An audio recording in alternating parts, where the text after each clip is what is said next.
Hello guys, hello Libra, welcome dito sa ating channel. Kapalaran na 888 Libra, alamin natin ano bang messages, vibration, gabay energy para sa lahat ng Libra. I hope na makuha mo yung energy dito. Okay, unlikely, ask for help from others. Okay, Libra. So, this is general reading for the month of July 2025. Sinasabi ng baraha mo dito na, sinasabi ko yun hindi ng baraha na kailangan mong i-connect ang iyong intuition sa mga messages na pwedeng lumabas sa ating readings. Okay, Libra. O, kumuha pa tayo dito ng 2 cards.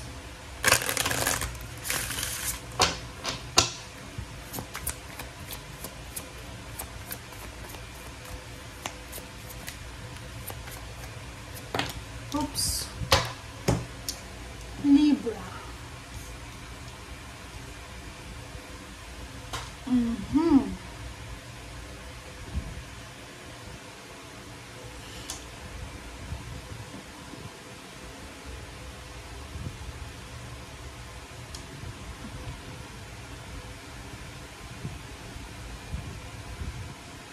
Okay. Dalawa yung message dito na pareho, Libra. Unlikely and indecision. Ang nakikita ko sir dito, maybe may mga Libra dito na may mga pinaplano ka. Hindi ko alam kung anong plano mo, pero ikaw lang nakakaalam yan. Syempre, ikaw yung nag-iisip, diba? It's either may plano ka dito na lumipat ng trabaho. It's either gusto mong tumigil sa pagtatrabaho. It's either gusto mong mag-apply sa mataas na posisyon ng trabaho. But, hindi ka makapag-desisyon. So, kumbaga nasa this month of July, maybe nasa crossroad ka. And unlikely siya, so hindi pa siya maganda. Ibig sabihin, kung may mga Libra ditong nag-iisip na mag-resign, lalo na ngayong buwan ng July, unlikely no. Hindi ka dapat mag-resign. Okay?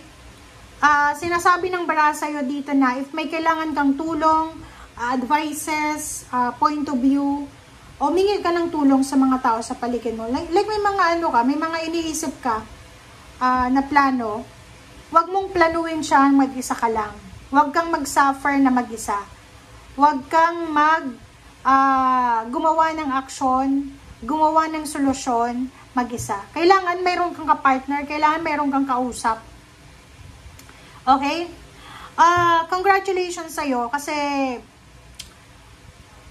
may maiisip kang bagong strategy. It's either business person ka, may mga business kayo, or maybe mayroon kang, ano bang negosyo mayroon ka? Siguro, may mga plano kayo na i-launch na bagong produkto, and kailangan mo mag-strategize. Kailangan mo mag-strategize, but be careful. Kailangan mo munang pag-aralan. Hindi yung mabilis mabilis gumawa ng action, mabilis ganito, ganyan. No.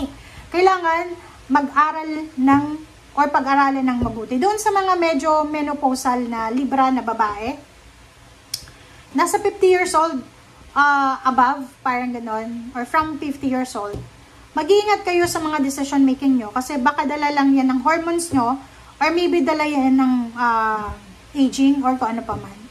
Okay? Number 12. Nako. Mag-iingat ka, Libra, ha? Mag-iingat ka sa pakikipagkwentuhan, lalo na sa mga chismoso-chismosa. Or ibig sabihin yan, Libra, mag-iingat tayo sa pakikinig sa mga kwento, sa mga chismis, or mag-iingat tayo sa pakikipagkaibigan sa mga taong mapanira. Sa mga taong mahilig gumawa ng kwento, maghasik ng kwento, or dun sa mga taong mahilig manira ng tao. Kasi, sinasabi ng barahang ito na posibleng yung mga taong yan ay maging dahilan yan para masira ang buhay mo. Pwedeng ma-involve ka sa kaso, Libra. Pwedeng ma-involve ka sa mga slandering na kaso, or character assassination, antagonistic na ganyan. So, mag-iingat ka. Okay? You need to be very careful. Kasi ang daming chismis, oh. Ang daming chismis ang darating sa'yo. Maraming kwento, maraming ganito, ganyan. Okay. Tingnan natin, Libra, kung anong messages. Oh. Alam ba, tumatalon yung message mo.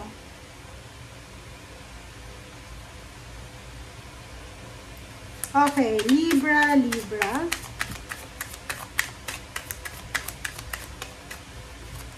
Yun na nga. Totoo to.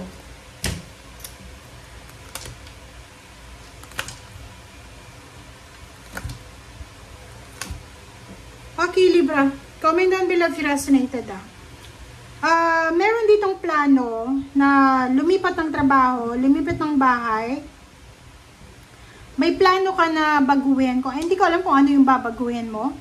But, sinasabi ng Four of Swords na kailangan mong mag-reflect, kailangan mong mag-isip, kailangan mong ayusin yung mindset mo. And, Seven of Pentacles, nakikita ko sa'yo dito na marami kang plano. Ang plano mo ay lumipat ng bahay, lumipat ng trabaho.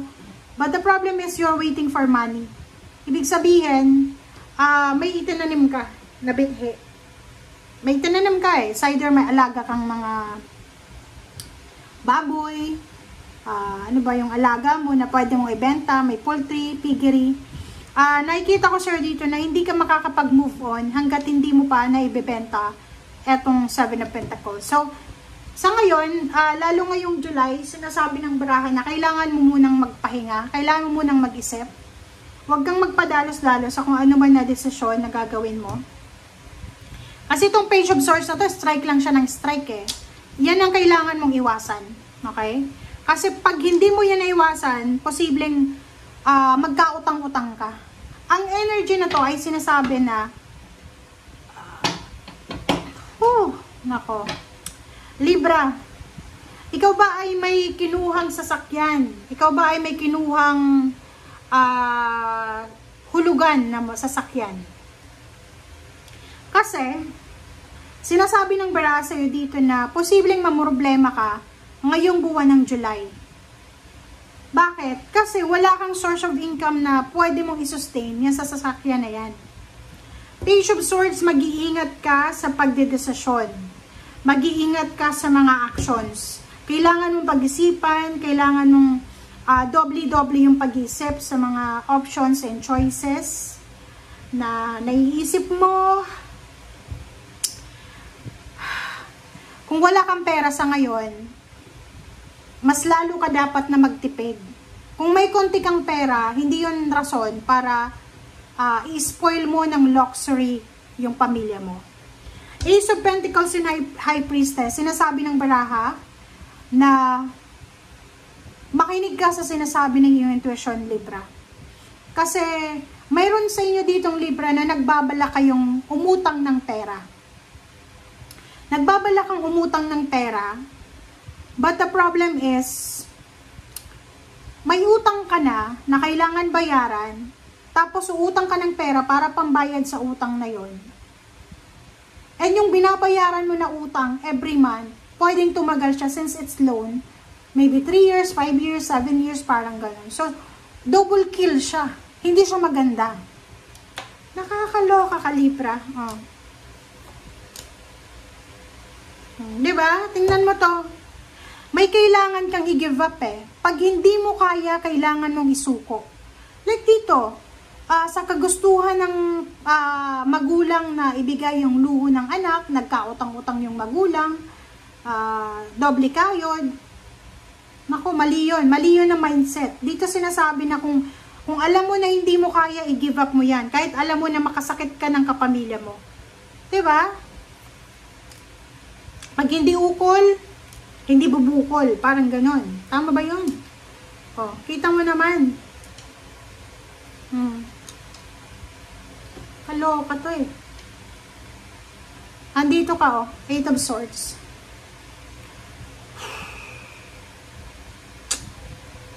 Kaloka to eh. 'Di ba? Sinasabi ng baraha sa'yo na kung gusto mong bumalik sa dating buhay na trabaho lang ng trabaho na hindi na-enjoy yung buhay, sige lang, spoiled mo lang yung pamilya mo. Kasi parang nandito ka nandito ka sa 8 of Swords, na parang gagawin mo ang lahat, ibibigay mo lahat sa pamilya mo, ibibigay mo lahat sa pamilya mo yung gusto nila, na kahit maghirap ka. Ang nakikita ko sir dito, nasa ganito kang sitwasyon di ba? Yung gagawin mong lahat para maibigay sa kanila yung gusto nila, habang sila ay pasarap sa buhay. Pero nasa iyo naman yun kasi ikaw naman yung naghihirap wala naman na nakikita or nakakaramdam ng ganyan. Sinasabi ng baraser dito na instead of protecting your family sa ganyang klaseng paraan, bakit hindi mo i-encourage yung pamilya mo na tulong-tulong kayo na magtrabaho para sa dream car nyo, para sa dream house nyo, para sa dream vacation? Bakit ikaw lang yung nagsasuffer mag-isa sa ganyan? Diba? So, nakikita ko sa'yo dito na may way out ka pa dyan Kumbaga, meron ka pang solusyon. Sobrang people pleasing to or sobrang, hindi ko alam. Kasi, normally yung mga Libra, sobrang mababait sila.